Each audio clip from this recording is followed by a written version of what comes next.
Tell us a bit history about Ombudsman's institution. जिसका origin हमारे यहाँ इस्लामिक हिस्ट्री में खलीफा सानी हज़रत उमर से मिलता है। तो ये आइडिया वो स्वीडन में लाए और स्वीडन में जो पहला ombudsman था वो 1809 में उस इदारे का क़याम अमल में आया।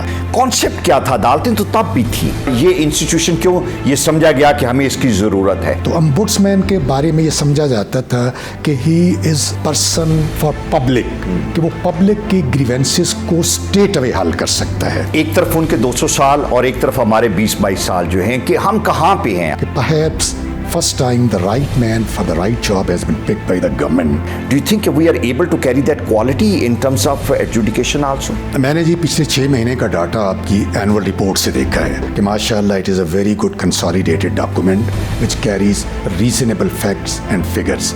क्या ये माइंडसेट है कि हर रिकमेंडेशन हमारी जो है उस पर उन्होंने प्रेसिडेंट के पास रिप्रेजेंटेशन में जाना है?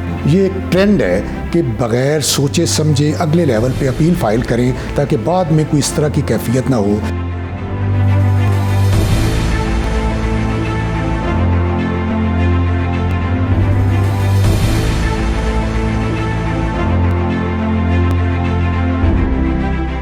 बिस्मिल्लाहिर्रहमानिर्रहीम। Welcome to FTO TV। ombudsman का इदारा पूरी दुनिया में है और इसकी बड़ी अहमियत है, हिस्ट्री है। और जब हम यहाँ पे बात करते हैं और हर रोज़ हम आपको ये बताते हैं कि आपके जो मुश्किलात हैं फेडरल टैक्स ombudsman उसको देखता है जो FBR से रिलेटेड है। लेकिन पूरी दुनिया में ombudsman का इदारा मुख्तलिफ एरियाज में काम करते हैं और जहाँ पे भी पब्लिक फंक्शनरीज की मेल एडमिनिस्ट्रेशन है उसको आइडेंटिफाई करते हैं और उसके लिए फिर रिकमेंडेशंस देते हैं। इसकी हिस्ट्री क्या है? और अगर हम अपने आप को इन कंपैरिजन देखना चाहें कि बाहर के ममालिक में ombudsman का इदारा किस तरीके से काम करता है, तो हमें एक ऐसी शख्सियत से बात करनी थी जिनका पाकिस्तान में भी तजर्बा हो और बाहर का भी एक्सपोजर हो। मेरे साथ मेरे बड़े मेहरबान दोस्त और भाई मोहम्मद सदीक साहब हैं जो former adviser federal tax ombudsman हैं। Sir, thank you very much for your time. ये हिस्ट्री आज मैं आपसे सुनना चाहता हूँ कि आप ये बताएं कि हमारे यहाँ पे हम जब बात करते हैं हम ये कहते हैं कि FTO है वो सन 2000 में हमारा ऑर्डिनेंस आया और 1983 में ये इदारा पाकिस्तान में। वैसे अगर हम वर्ल्ड वाइड देखें तो हम स्वीडन से रिलेट करते हैं, हम बात करते हैं कि स्वीडन के अंदर इस इदारे का आगाज हुआ। Tell us bit history about ombudsman's institution. Thank you very much sir. मुझे बड़ा खुशी होगी ये बात कह के, मुझे चूँकि यहाँ इत्तेफाक हुआ है 3-3.5 साल तक बतौर एडवाइज़र काम करने का और उसी प्रोसेस में मुझे स्वीडन जाने का मौका मिला और स्वीडन में मैंने ombudsman ऑफिस देखा। वो इत्तेफाक से एक प्राइवेट विज़िट थी but I was allowed to visit that office and I had that opportunity of being there. कुछ चीज़ें हैं जो हम किताब में पढ़ते हैं, कुछ चीज़ें हैं जो आप ऑन द स्पॉट जाके तो बड़ा फर्क है दोनों। डिफरेंस होता है। जी। तो मुझे वो जाने का जो मौका मिला उनके यहाँ सीनियर लेवल पे the senior most international advisers on legal was an English speaking lady, उनके साथ मेरी एक मीटिंग हुई। उन्हें मैंने पाकिस्तानी सिस्टम पे एक प्रेजेंटेशन दी, उन्होंने मुझे स्वीडिश सिस्टम पे जो एग्जिस्टिंग है और उसकी हिस्ट्री बताई। ठीक है। वो हिस्ट्री आमतौर पे हमें मालूम है कि 1809 वाज द ईयर जब पहला ombudsman को लगाया गया स्वीडन में और ये आइडिया उन्हें टर्की से मिला था। कहा जाता है कि for some political reasons the Swedish top hierarchy royal family had to go to Turkey for exile and they remained there for 13 years. अच्छा, ये ओटोमन एम्पायर में जी उस टाइम में वो वहाँ पे गए। ठीक है, 1809 से पहले, उससे पहले तकरीबन 13 साल वो रॉयल फैमिली वहाँ पे रही। उन्होंने उस सिस्टम को जहाँ बाकी चीज़ों का मुआयना किया, उन्हें ये बहुत अच्छा इदारा लगा जिसका ओरिजिन हमारे यहाँ इस्लामिक हिस्ट्री में खलीफा सानी हज़रत उमर से मिलता है। तो ये आइडिया वो स्वीडन में लाए और स्वीडन में जो पहला ombudsman था वो 1809 में उस इदारे का क़याम अमल में आया। अब तकरीबन 2 सदियाँ बीतने वाली हैं, वहीं से दुनिया भर में ये कॉन्सेप्ट ombudsman का मकबूल हुआ।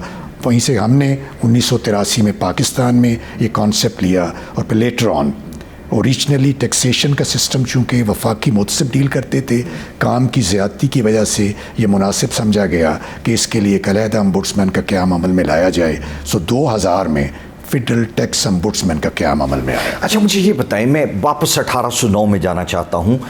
उस वक्त भी जो कॉन्सेप्ट था, जो इसके पीछे एक विजन, तो आपने बता दी कि जी हमने इस तरीके से एक आइडिया लिया, लेके आए, ओम्बुड्समैन के इदारे का नाम दिया।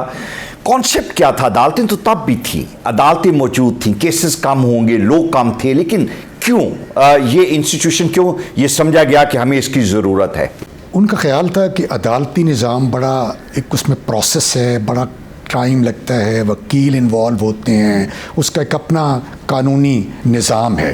तो ओम्बुड्समैन के बारे में ये समझा जाता था कि he is a person for public, कि वो पब्लिक की ग्रीवेंसेस को स्टेट अवे हल कर सकता है। ठीक है। तो गालबन ये था कि जी जो नॉर्मल सिस्टम है वो बड़ा टाइम कंज्यूमिंग है, और एक आदमी जो इंडिविजुअली जिसको पब्लिक का प्रोसिक्यूटर समझा जाता है, वो लोगों के मामलात को बेहतर और अच्छे तरीके से हल कर सकता है। ठीक है। अच्छा सर, आपने चूँकि फेडरल टैक्स ओम्बुड्समैन में एक एडवाइज़र के तौर पे एक लंबा अरसा काम किया, लंबा अरसा से 3-4 साल आप यहाँ पे रहे।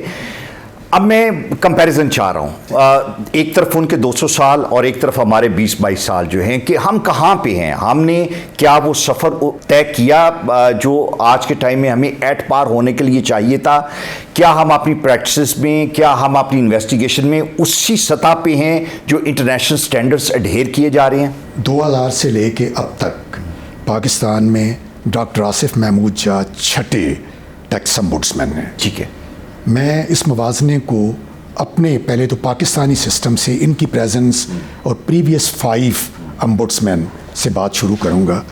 इससे पहले 5 ओम्बुड्समैन माशाअल्लाह अपनी अक्ल, फ़हम फरासत के मुताबिक, चूँकि नया सिस्टम था, उन्होंने बेहतरीन काम किया। लेकिन डॉक्टर आसिफ महमूद जा, उन्होंने आके इसको एक सिस्टम को बिल्कुल एक नई जहत दी है। उसकी वजूहात कि perhaps first time the right man for the right job has been picked by the government. ठीक। और डॉक्टर आसिफ जा साहब को उनकी इंसान दोस्ती, उनकी फिलैंथ्रोपिस्ट एक्टिविटी, और सबसे बढ़कर कि customs, federal excise, income tax, sales tax, चूँकि वो FBR के ऑफिसर हैं, उस पर उन्हें बड़ी अबूर है। तो इस अबूर होने की वजह से, उस सिस्टम को समझने की वजह से परहैप्स एक डिफरेंस आया है पहले और अब में। दूसरी बात कि उनका बड़ा दोस्ताना अंदाज़ है काम करने का। वो जो नॉर्मली एक ब्यूरोक्रेटिक बिहेवियर होता है हमारे यहाँ सीनियर लेवल पे, he is a very very different man. उनके काम करने का तरीका बड़ा दोस्ताना अंदाज़ है। वो स्टाफ को साथ लेके चलते हैं, टीम वर्क के आदी हैं। और आपको पता है कि team stands for together everyone achieves more. Very. तो उन्होंने माशाल्लाह एक अच्छी टीम का इंतखाब किया है। अपनी वर्क फोर्स को साथ लेके चलते हैं, अपनी टीम को साथ लेके चलते हैं, और अपनी वर्क फोर्स के साथ दोस्ताना अंदाज होने की वजह से मेरा अपना ख्याल है कि उनकी जो लॉयल्टी है उनकी वर्क फोर्स की, वो भी उनके साथ बहुत है। और जब आप collectively as a team work कोई काम करते हैं तो उसके नताइज भी अच्छे निकलते हैं। ठीक है। मैं आज के टाइम पे अब मैं बात करना चाह रहा हूँ कि हमारा बहुत प्रेशर है FPR पे कि आपने जो गवर्नमेंट के गोल्स, टारगेट्स होते हैं, उसको आपने अचीव करना है। हर साल वो टारगेट बढ़ता जाता है। FPR पे प्रेशर ज़्यादा होता है, लोगों से ज़्यादा डिमांड्स की जाती हैं, और उसमें बहुत अच्छे या बुरे फैसले दोनों का एक कॉम्बिनेशन होता है। लोगों की ग्रीवेंसेस उसी तादाद में बढ़ते आ रहे हैं, और फिर हमारे पे प्रेशर ये है कि हम उसको प्रॉपरली एडजुडिकेट करें और जो रिलीफ लोगों को चाहिए है वो दें। डू यू थिंक जो करंट चैलेंजेस हैं यहाँ पे, और जिस तरीके से आपने देखा कि पिछले एक पूरे साल के अंदर जितनी कंप्लेंट्स थी उससे ज़्यादा नंबर हमने 6 महीने में जो है उसको निपटाया, लोगों को हमने रिलीफ दिया, तो ये जो प्रेशर है इसको हैंडल करने की कैपेसिटी हमारी, बाज़ का जब नंबर बढ़ता है तो आपकी क्वालिटी कॉम्प्रोमाइज़ होती है। Do you think we are able to carry that quality in terms of education also? मैंने जी पिछले 6 महीने का डाटा आपकी एनुअल रिपोर्ट से देखा है। पहले तो मैं उस एनुअल रिपोर्ट पे ये कमेंट करना चाहूँगा कि माशाअल्लाह it is a very good consolidated document which carries reasonable facts and figures. और उससे भी ज़्यादा खूबसूरत बात है, उस एनुअल रिपोर्ट का इंतसाब एक आम आदमी के नाम, जो कि एक पेंशनर थे और जिनका तकरीबन 2333 रुपये का रिफ़ंड का लेके FBR बैठा रहा, और जिसकी अच्छी रिफ्लेक्शन FBR के लिए नहीं हुई। और मुझे उससे भी ज़्यादा खुशी कि सदर पाकिस्तान ने اس پہ جو کمنٹس دیے وہ FBR کے جو ہمارے ساتھی ہیں ان کی آنکھیں کھولنے کے لیے کافی ہیں. اور اس سے بھی اچھی بات یہ ہے کہ صدر پاکستان نے معافی مانگی اس ٹیکس پیئر سے, کمپلیننٹ سے, جو کہ صدر پاکستان کے بڑا پن ہونے کی دلیل ہے. اور that is a reflection of our system کہ بہت چھوٹی چھوٹی چیزیں بھی بسا اوقات بیوروکریٹک ریڈ ٹیپزم کا شکار ہو جاتی ہیں.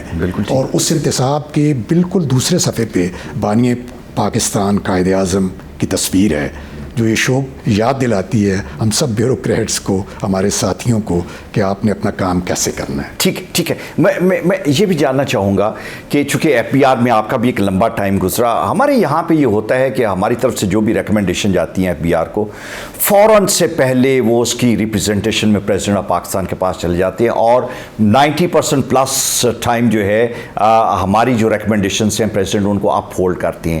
آج کے دن میں اگر ہم دیکھیں تو 81 کے قریب ریپرزنٹیشن جو ہیں وہ پریزیڈنٹ نے جو ان کی دے ٹرن دوز ڈاؤن اور ہمارے فیصلوں کو اپ ہولڈ کیا. کیا یہ مائنڈ سیٹ ہے کہ ہر ریکمنڈیشن ہماری جو ہے اس پہ انہوں نے پریزیڈنٹ کے پاس ریپرزنٹیشن میں جانا ہے؟